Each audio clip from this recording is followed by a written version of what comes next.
Getting towards the middle of November, we're starting to think about winter jobs and repairs and that kind of thing on the farm. And our big project this winter is going to be our biggest grain store. And this grain store was put up in the late 60s by my grandfather.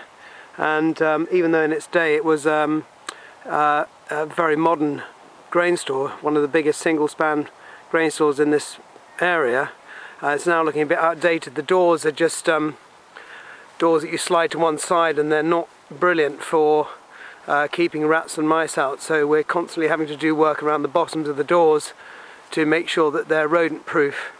And the other thing is we're looking at is putting a PV set of PV panels on top of the roof to provide electricity to drive our fans, which are electric fans. But to try and get on top of rats and mice in this area, we're taking these Christmas trees down, which were planted a long time ago, which were meant to have come down a long time ago, but weren't. The problem is a lot of the stuff from the trees gets in the gutters and blocks the gutters, and that creates a problem around the bottoms of the grain store. And so we're taking them down. All these cords of wood will go into our wood chip burner, so it's all the wood will be used.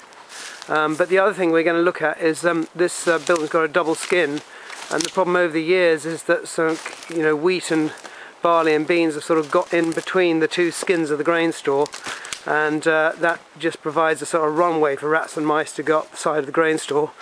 And we're going to just completely clear this area so we can mow and keep the area around the grain store free from brush, because of course that's where rats and mice get in to sort of make their holes and homes.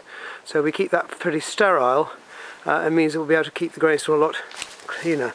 But you can see down here the rats and mice just sort of run along these bits, so we just got to keep it much clearer than we do. So that's one of the big projects for the winter.